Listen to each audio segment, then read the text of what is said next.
Thank you. So I would like to thank you, Marcel and Svetlana, and all the organizers of this very nice workshop on localization. So I'm sitting at, we started in mathematician this morning. I'm sitting the other side of the spectrum, the experimental side, and I really would like to thank Bart for making the transition from the mathematics to the physics, theoretical physics, to the experiment. So I will tell you about the real life, if I can say it like that. And you'll see that all what was described, what was discussed these last days about the theory of localization is hardly applicable to the physics experiment, especially when you deal with a single sample. That's the issue for us and for many experimentalists. You have only one sample, so there is no way to average, to do this average trick and to explore parameters like conductance or whatever. You have to deal with one sample, and here you need a new theory.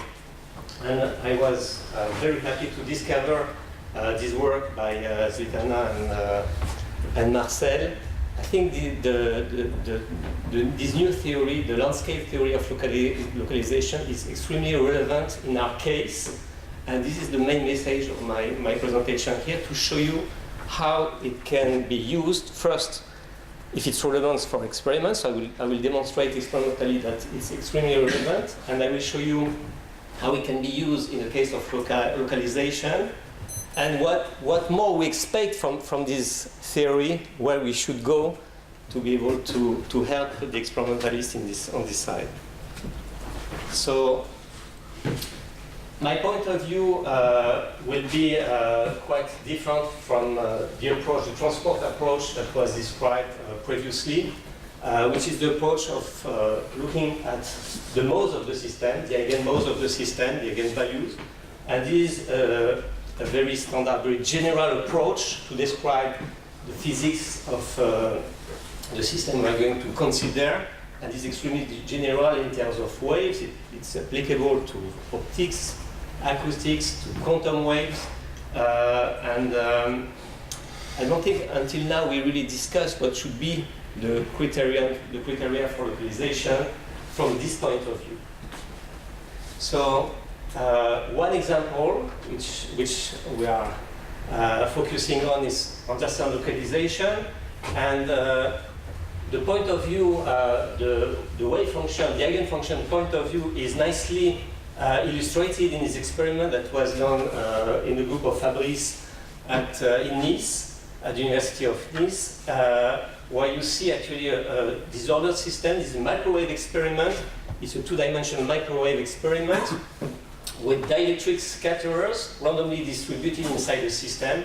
And in the experiment, you can nicely measure the wave function at a particular frequency, and you see the localized distribution of the energy within the system. So is that understand localization or not? We can call that disorder-induced localization, but actually you can really measure localization length and describe the system in terms of understand localization.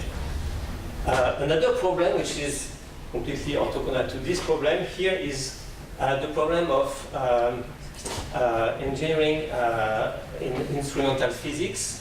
An example here is the design of the soundboard of a piano.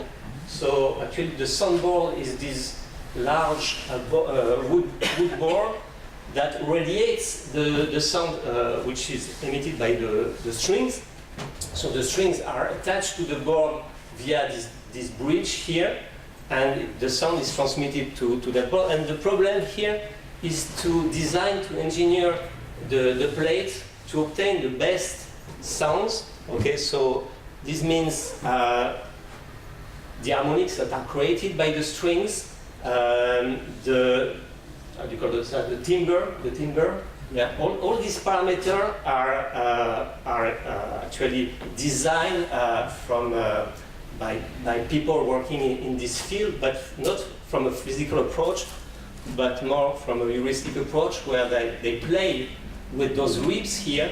Actually, what they do is really to have a selection of modes within this plate, this vibrating plate, to kill some of them or to enhance other modes, to optimize the sound according to their expertise in musical instruments. So the question of modes here is extremely relevant, and how you can design such a system to optimize the vibration. But it's not limited to these two cases. Many systems like optical resonator, microwave cavities, and especially in the field of lasers, where you want to optimize the mode of your laser. You want to, on one side, increase the Q factor of the mode, but on the other side, you want to increase the volume, the overlap of your mode with the gain volume of the mode. So the design of this type of cavity, especially in the case of random laser, is extremely, the modal approach is extremely relevant in that case. So the question that we can ask here, if we take a very general definition of localization, as Svetlana did this morning, which is concentration of wave energy within a portion of the system, okay, without a confining potential. So the question is, what should be the effective potential that actually traps the wave? Can we materialize the invisible confining boundaries inside the system? And for that, we need some kind of predictive tool to retrieve the properties, the physical properties of the localized mode. We want to avoid the full calculation of the eigenvalue problem. Okay, and that's one aspect. And if we want to go a little bit further, we would like also to be able to understand what happens when you change frequency, when you increase frequency, how the modes evolve in the system, how they extend inside the system as you vary parameters. And another very interesting problem that was not addressed yet is the inverse problem, which is, can you engineer a system with a particular vibrational property? Okay, can you say, okay, I would like to have a mode localized at this region. What should be the perfect distribution of my scatterers to obtain this particular property? So we have, I would like to mention that, I mean, we have now a new theory which actually can give us this information and can help us to build this type of system, especially in the domain of elastic wave, acoustic waves, and I will focus on experiments around this type of waves.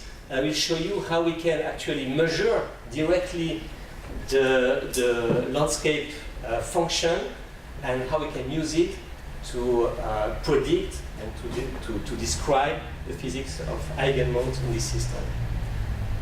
So this is the outline of my talk. In the first part, I will consider a quite simple structure that was mentioned this morning, and I will show you how we can use the predictive power of the localization landscape to predict the localization of the mode. In the second part of my talk, I will address the problem of disorder-induced localization, understand localization, and I will describe two types of systems. One system will be a pin plate, so strongly constrained system. And the second system will be a random distribution of resonator, with resonators in a thin plate, vibrating thin plate. And I show you two different types of localization and how the theory of the landscape function can be applied in this system. So this cartoon, as you probably read it, exactly describes the problem. Okay, you actually can take advantage of vibration and resonances in the system, and you can design it so you can actually spill the drink of your colleagues somewhere. So that's exactly the objective here. Okay. Okay, so I would like, before I forget, to thank my collaborators, so Marcel and Svetlana for the first part of this talk, together with Michael Atlan at the Institut de Langevin. My student postdoc here, Gauthier Lefebvre at Langevin and Kuntang at Bar-Ilan University. And starting on localization some time ago in Nice with Olivier Xerida, and continuing at Langevin with Marc Dubois. And a bunch here of of happy students from local here, École des Mines, and from École Polytechnique that were very interesting in this idea of designing a system starting, I mean, the inverse problem, which is to design a system related to given problems. So I will briefly describe their work here. Okay, so let's start with the first part, with, where I would like to take a simple system, show how we can confine energy there, and show you how the landscape function and landscape theory can be directly applied in that case. So you recognize this system here that was described previously. So a very simple squared plate, which I want to describe in more detail. So we have here the L-shaped cut region, so it's cut here. We have here a clamped small segment, and we have 2 points here which are also clamped. And all the system is also clamped on the boundaries. So those are the constraints that are chosen completely randomly. You can imagine any type of shape like that. And the question is where the modes are going to be localized, where are the region of the presence of the eigenfunction within this system. So you can guess, I mean, for instance, you can guess that you will have something here that may be localized because of this shape, that this region is less intuitive, it's more hard to imagine. So this is the experimental realization. Here we have a metallic plate which is 10 centimeter by 10 centimeter. The thickness is about 1 millimeter thick. Okay, and this plate here is sandwiched between a base here and a metallic frame. Everything is screwed, and to constrain here the plate at exactly those positions, we have simply screws with columns here that force the plate to be still, so the vibration will be zero at that particular screwed point. So the system is pinned in this particular geometry. And we are dealing here with elastic waves. So actually in the plate, the solution of the vibrational mode of thin plates are described by the long waves. The system, the solution without the cutoff are the A0 and A0, the anti-symmetric and symmetric solution. And we are going to focus essentially on this type of mode of propagation here, which give sufficient vertical displacement to be able to measure the propagation on top of the system. So in the approximation of large wavelength compared to the thickness of the plate, so at low frequency, those waves are nicely described by the Kirchhoff law of equation. So they are called flexural waves or bending waves. Okay, and they are given by this equation. So you recognize some kind of wave equation, except that instead of a Laplacian, you have a double Laplacian here. And this gives you a dispersion relation, which is a parabola. Okay, so very close to the Schrödinger type of description. And so this is the equation we are going to deal with in this system. Okay, so to measure the field at the surface of the system, we are going to use a method that has been developed by Michael Atlangevin, which is a heterodyne holographic imaging. And the idea is to have a full image of the plate as it vibrates. So you have you actually excite the system at a given frequency, and you measure the vibration, and you have a direct image of the surface of the system. I don't want to go into details here, I don't have much time, but this is what we observe at low frequency. So we don't have much contrast. You see here the presence of a modulation here of the plate at a given frequency, and as we increase the frequency, we observe the different modes appearing inside the system, and we get the direct image of the mode inside the system. So you see here 1, 2, 3 modes, 4 modes. As we increase frequency, wavelength reduces, and you see that the modes start to to expand inside the system. So how do you excite? So the excitation, so actually there is a transducer which is in contact with the plate, okay, and we just have which place? Wherever. So in that case, you're right. I mean, the position of the transducer, it can be important, especially if you have localized states. We try to find a place where we can excite most of them, okay? And if it's not the case, we have to do the experiment with different position of the transducer. Okay, so let's see what the localization landscape can tell us about this system. So just to review briefly what was said this morning, if we start with an elliptic operator, L can be actually for the Schrödinger equation, this simple form, the Laplacian plus the potential. If for the wave equation, just the Laplacian here. And in our case, we'll have a double Laplacian relative to the Kirchhoff equation. So we are going to focus on that case. So the usual approach is to look at the solution to the eigen problem, actually to eigen function and eigen value of the problem. So L phi is lambda phi, okay? And we have some boundary condition, in our case, Dirichlet boundary condition.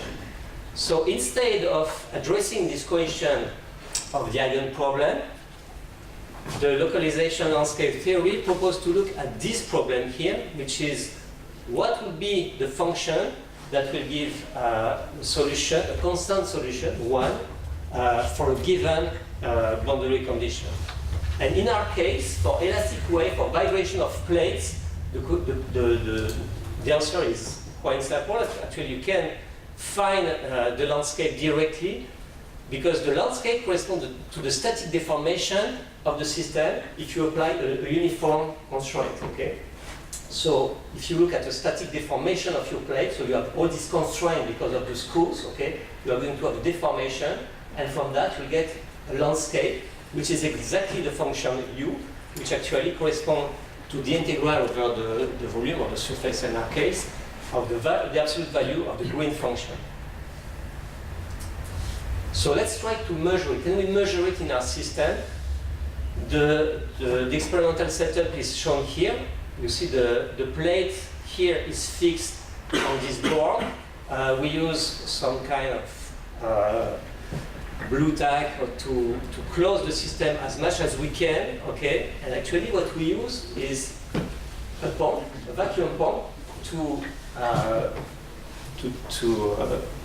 reduce the pressure inside the system, to force the deformation of the plate. And because the system is not completely closed, okay, slowly with time, the air will come back and the pressure will be released inside the system, and the deformation will decrease until we go back to the flat state. Okay, and this way we can measure the variation using an holographic method. We can just measure the accumulation of the phase as the pressure is released inside the system, and from that we can directly measure the landscape. So you see here how the phase accumulate as the air comes back into the system.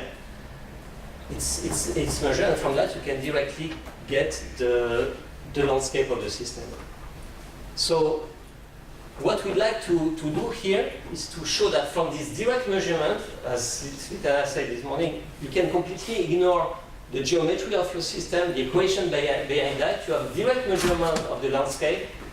Can we first show that it controls completely the localized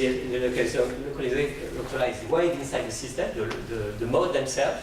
What is the effective potential? What are the barriers inside the system? Can we predict from there what should be the eigenvalue, the frequency of the vibration mode inside the system? And beyond that, can we explore how we transit from very strongly localized state into more extended state as the frequency increases inside the system? So let's try to show these three aspects. So this is a top view of the landscape function. So you see some kind of peaks, mountains, and valleys. And from that, you can draw those white lines, which are actually the watershed lines of the steepest ascent and steepest descent of the system. And these lines define a sub-region inside the system where we expect to have localization. Okay? So this sub-region should correspond to the localization of the different modes.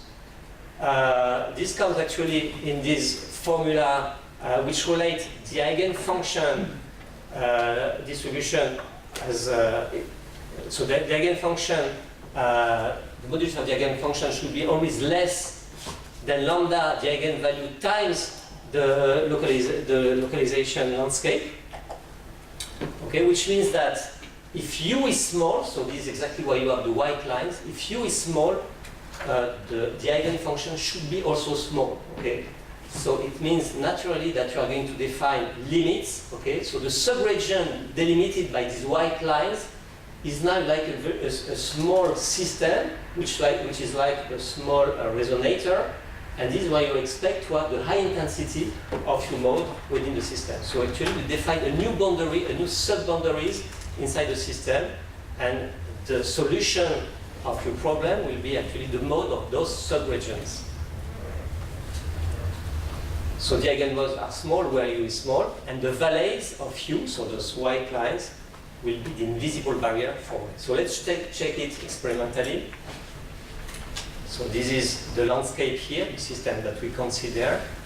And this is the first mode that we measure. And you see that the first mode is essentially located in this first region, the largest region of the system, at the lowest frequency.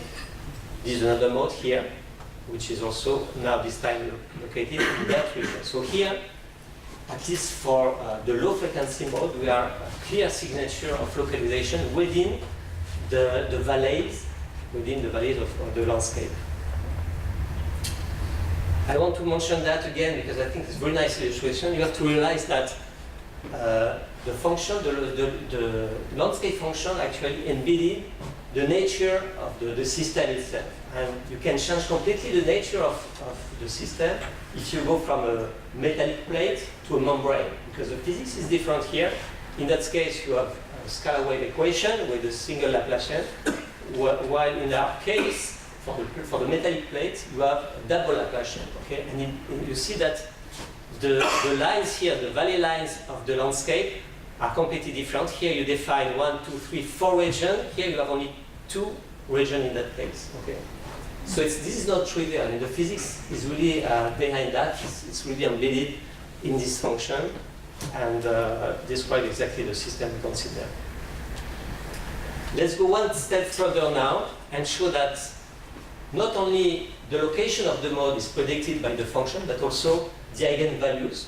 And actually, this is given by the maxima of the landscape function here. So when you have a maximum here, actually you'll have an indication of what will be the resonant frequency of the mode located in that particular region.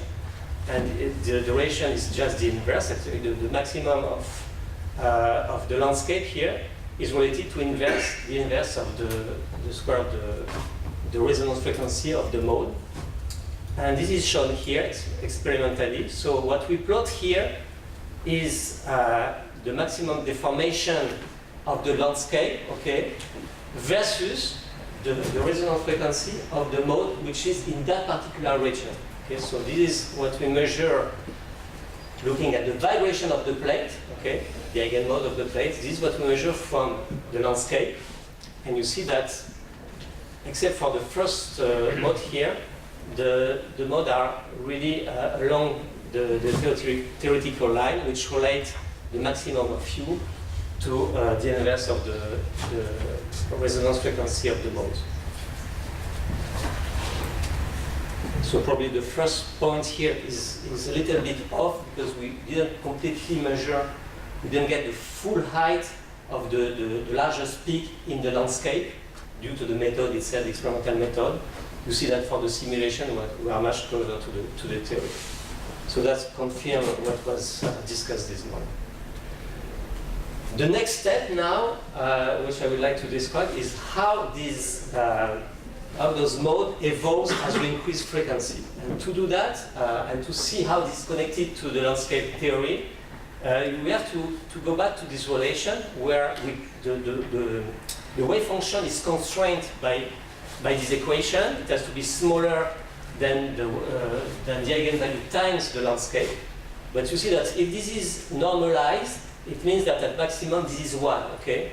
So for this condition to make sense, to be relevant, this quantity has to be smaller than 1, okay? So if it is smaller than 1, it means that U has to be smaller than the inverse of the eigen frequency of the mode. And this describes something slightly different than the valleys that I described before, which is called the effective valley network. And this effective valley network is going now to be dependent on the frequency of the excitation inside the system.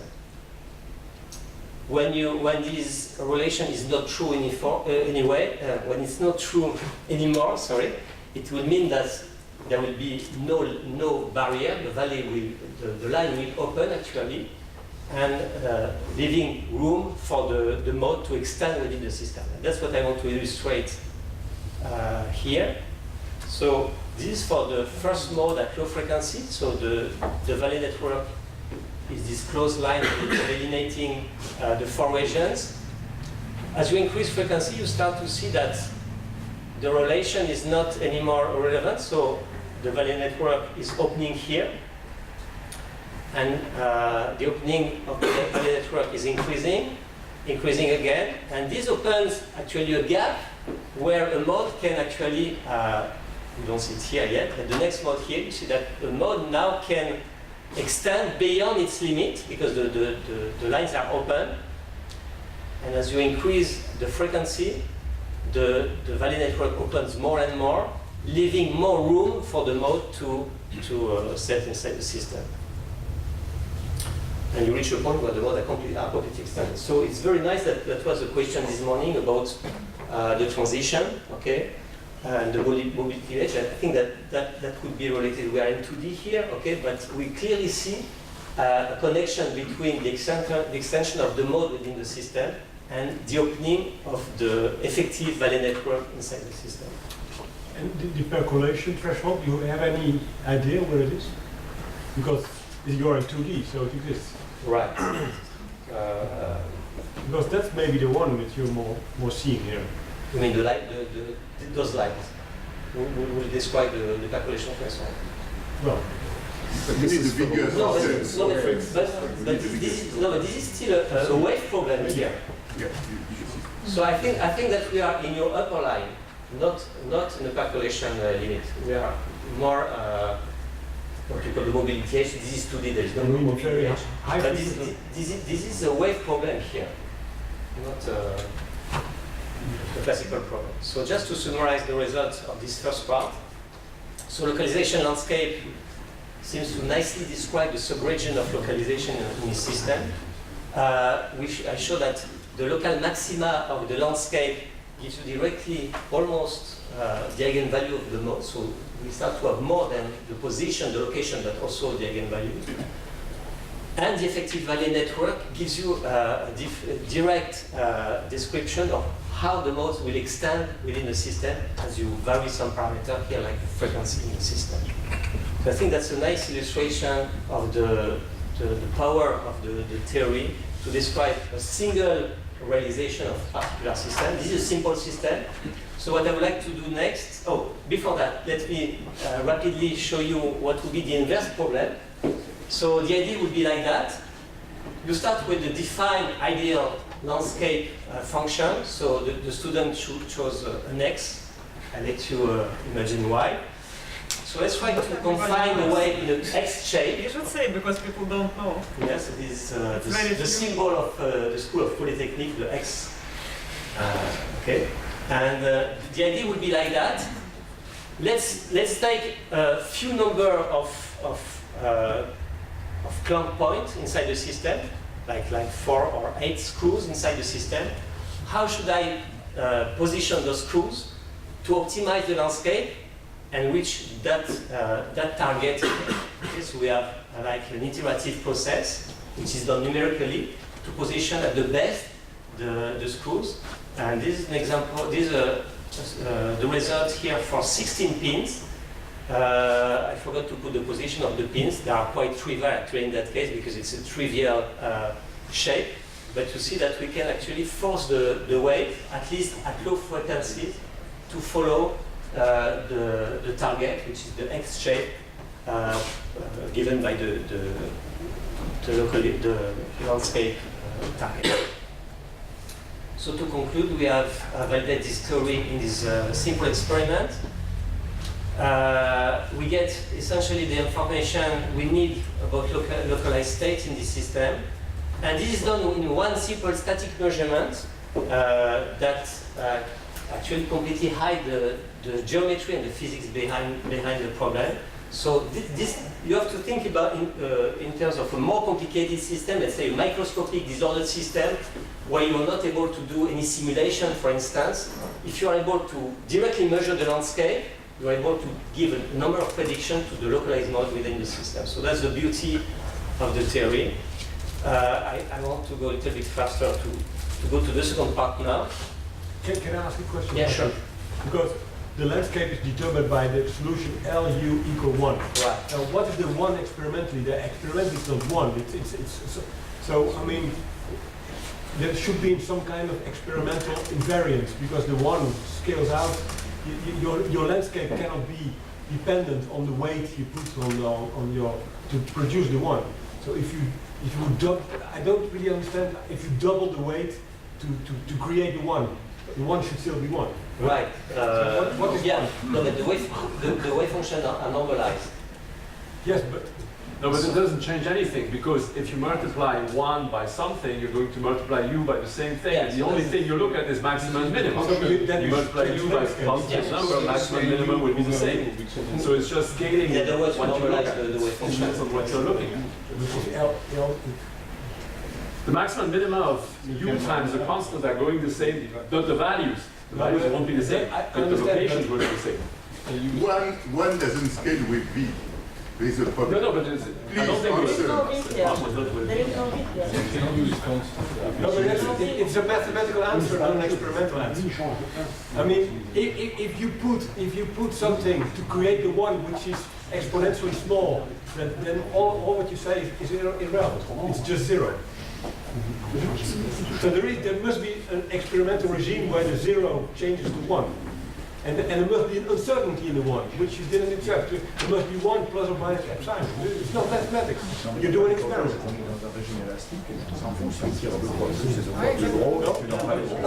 I completely... I'm not sure I understand the question. I'm not sure I understand the question. No, my problem is not mathematical. I understand that No, the 1... Bart, I suppose they assume they are in the elastic region. That is to say, if they double the effort, then it will double the height of the thing. And once they have the landscape, it doesn't matter that it is twice or 3 times, because at the end they normalize their function. Yes, but yes, again, it's a mathematical answer. I mean, because it's not completely true what you say, probably, you don't know. No, but I suppose they assume they are in the elastic. Yeah, There is always an uncertainty. So the one plus one Whatever pressure you put, you assume that you are in a linear regime. Yes. At the end, what you have to get is something with this in unit.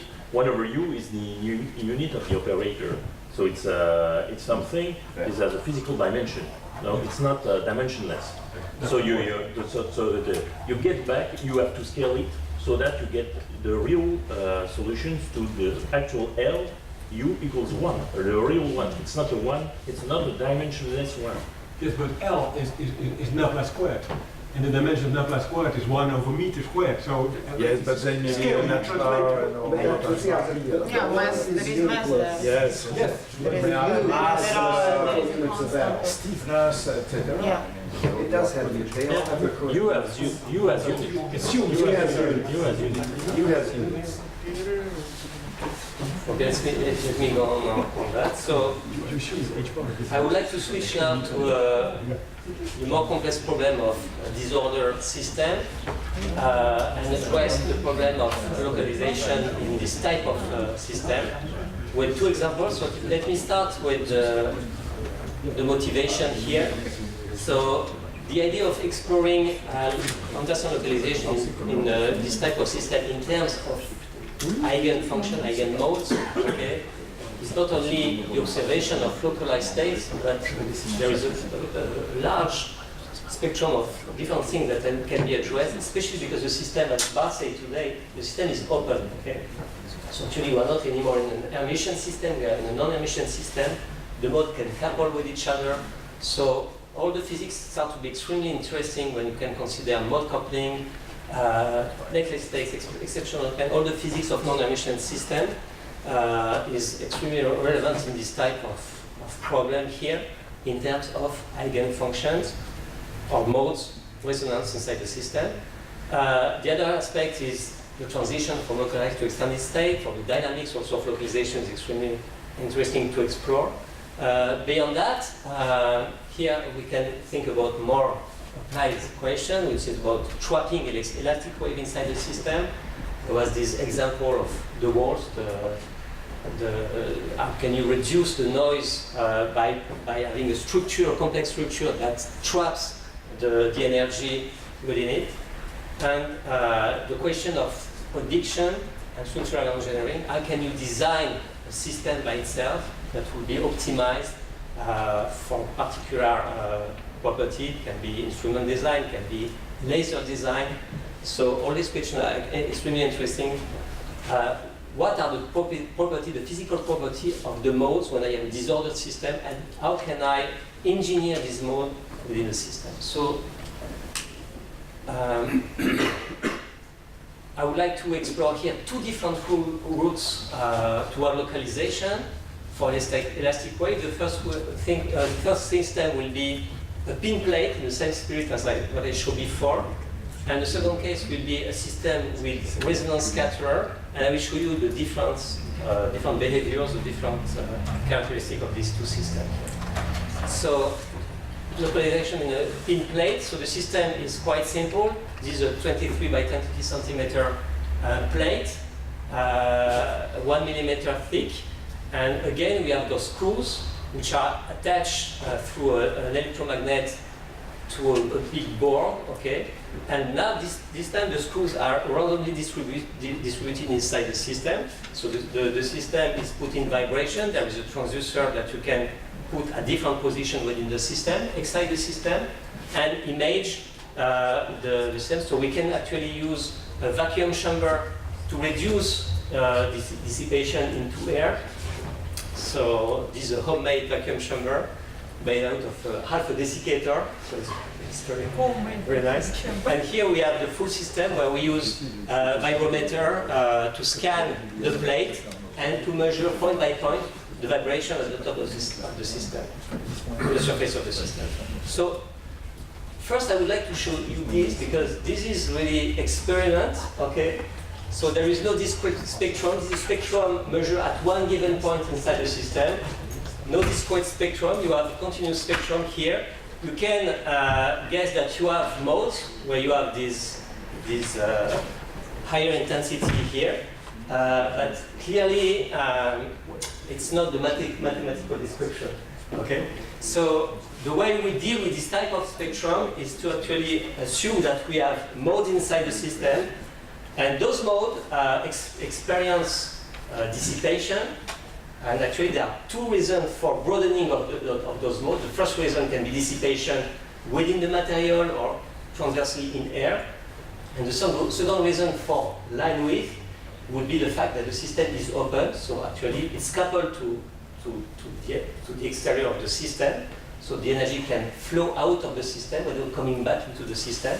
So those are the two sources of the line width. So we can actually fit this type of spectrum by Lorentzian, a series of Lorentzian. So here you have 4 Lorentzian that can fit quite correctly the data. Okay, so this is done for a given spectral region for a given point. Once you have the central position of each Lorentzian will give you the resonance frequency of this particular mode, and the light wave gives you actually the lifetime of this mode within the system. Okay, and this can be done at every point within the system, and then you can get the amplitude of each of these resonances over the system, and this is what you obtain. Typical resonance here at that particular frequency, which is strongly localized in that particular region with some extension away from it. If you look on the log scale, you actually discover that it's not simply trapped within these scatterers, but the energy go beyond those particular scatterers and extend within the system. You can compare here experiment and simulation. So the linear scale, they are very similar.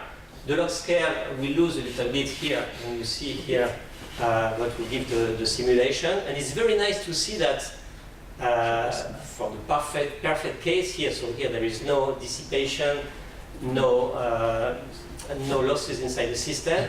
You see clearly that you have those regions with decreasing intensity, so we are on the log scale, and each time, at each region here, you lose actually 1 order of magnitude, so you see the exponential decay of the wave function inside the system. There is some trace here in the... So when you go to higher frequency, you can get modes that are more extended within the system. And again, if you compare here experiment and simulation, there are quite good agreement between the two.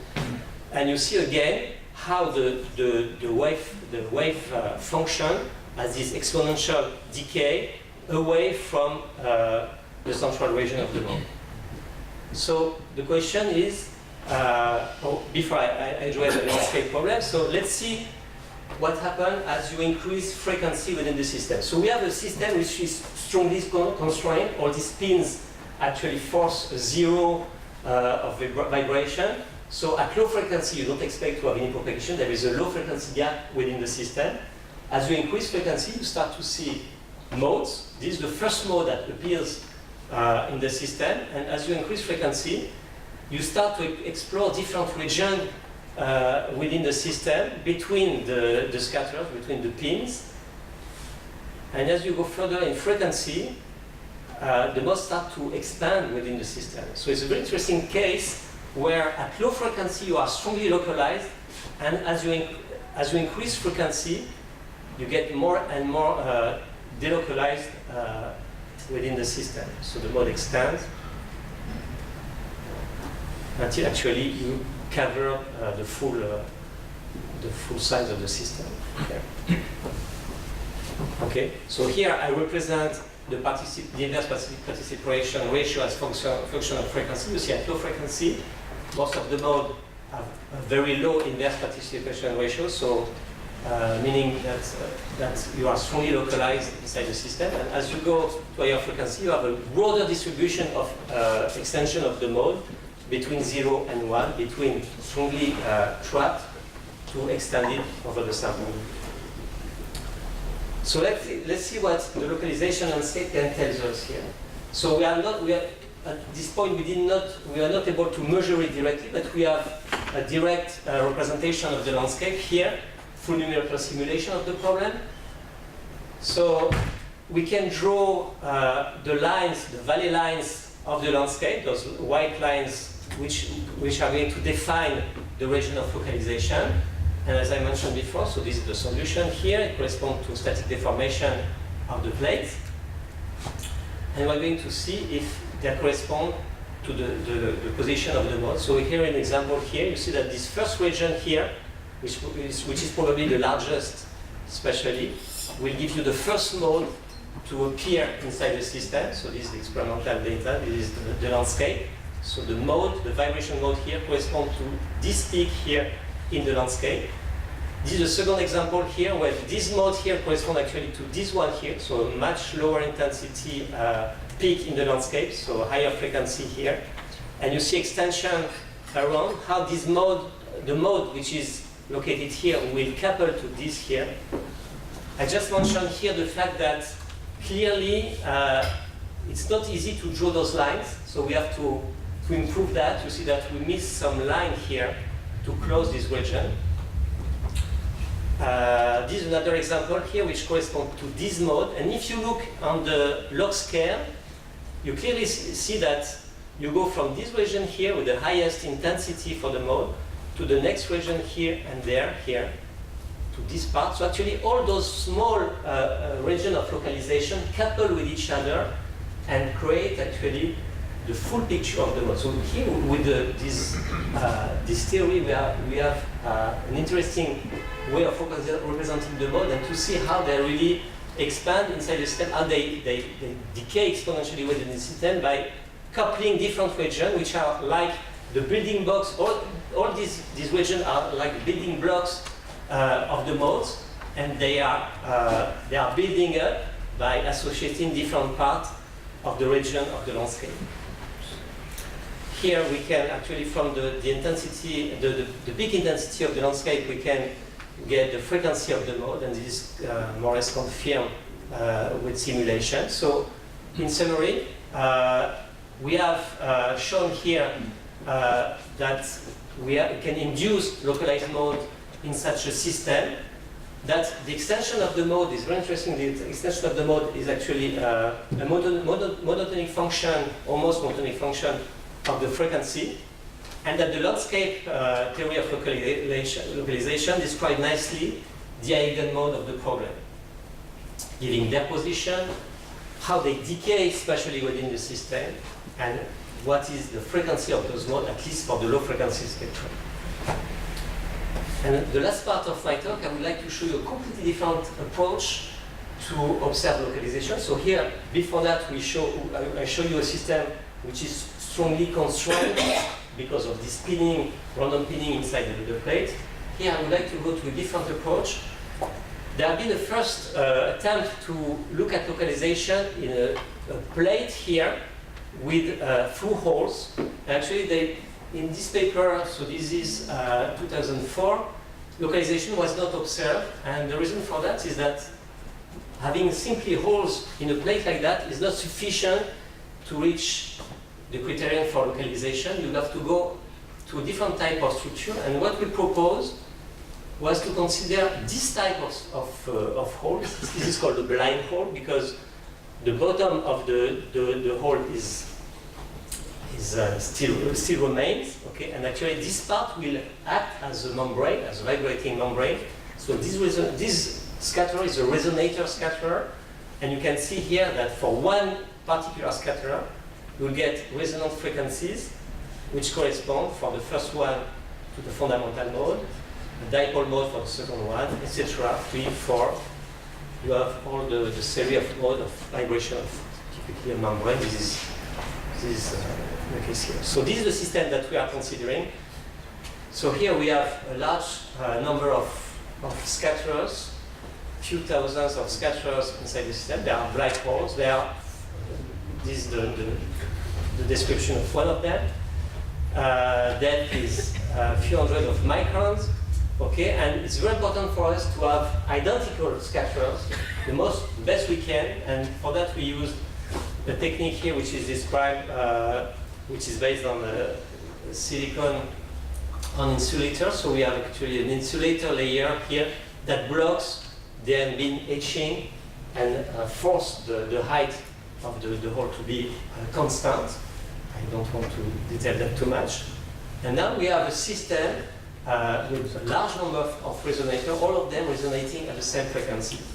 So you can measure the vibration at the top of the system. So we use here a different type of experimental setup using an heterodyne probe, a laser probe, and a laser excitation of the plate. And the plate is again inside the vacuum chamber.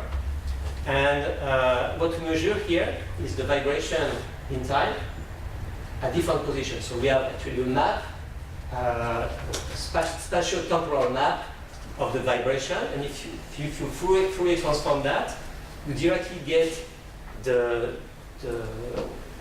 band diagram of the system, frequency versus k vector here. And nicely you see appearing here the dispersion relation of the A0 mode, the antisymmetric mode, but at some particular frequency here corresponding to the resonance of the fundamental mode of one given scatter, you see a gap that opens in the spectrum here and there for the second mode at that frequency, at higher frequency. So we have here what we call a hybridization gap. Okay, they are not gap due to periodicity of the system, but they are due to the coupling of all these modes that are put in resonance together. Okay, and now we can explore, for instance, this particular region here and look at modes at different positions. So you have this mode above the gap or below the gap, and the modes that are within the gap on both sides here for high value of k or for low value of k. Okay? So for the black symbols here, clearly we are in region where the modes are extended within the system. So no localization there. While when you go to the other symbols here, so the green here corresponding to that region here, you see actually that the energy is strongly localized. If you look, this is the size of the system, so the energy is strongly localized for the green here and for the red. And if you zoom further here, you see actually two different behaviors. You see that here, first you see that you have energy within the scatterers, okay, within the small resonators, and you have also energy in between the resonators. And you see that you have two different behaviors here, depending on the side where you are sitting here. So for the green symbol here, you see that you alternate red and blue, so positive and negative phase here. So alternating phases from scatterer to scatterers, while here they are all in phase. Scatterers are all in phase, and opposite phase with the outside of the scatterers. So two different types of mode of localized states, which are described here. So you can actually measure the localization length of those modes, and this can be done for all the modes within the system. And then you can plot the localization length versus frequency. So this is the position in green here, the position of the scatterer. So this is actually the scattering cross-section of one scatterer, okay, which has a high peak at that particular frequency. You have the mean free path here in red that has been calculated here, which has a minimum clearly in that region. So we expect to reach the Joffre-Riegel criterion in that region. And the theory would give you the black curve here for the localization length. And in blue you see the experimental data, where you see clearly a dip in that region here, corresponding to the localization region of the spectrum. So you see a very different picture for what I showed before. Before that I showed you that at low frequency you have strong localization, and as you increase frequency you lose localization. Here you see that you have actually a window of localization in the spectrum. Before that, no localization, after that, nothing yet. Just at resonance, you see a localization effect. So we have shown here a different approach to observe localization in two-dimensional vibrating plates. The localization length can be measured in that case. And we see that the localization length are clearly a minimum near the resonance of the blind hole. And two types of modes have been identified in that case. So in conclusion, by comparing these two types of experiments, we have two different approaches, one based on the pin plate, the other one based on the resonance scatterers. And I try to show you that they correspond to two different situations. In the first case, actually, each in the landscape can describe this micro region, this small sub-region, which give micro cavities having their own resonant frequency that couple with each other within the system.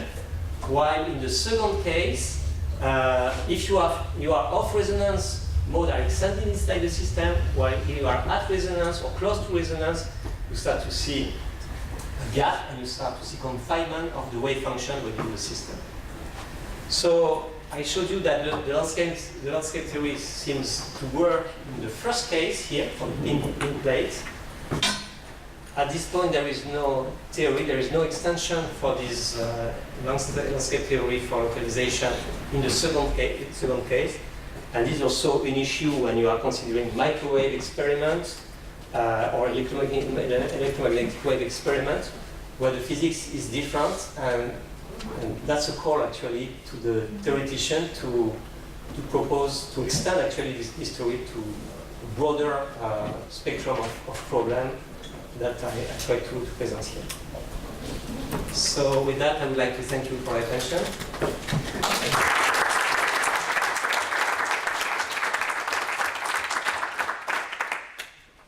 So we have time for a few questions.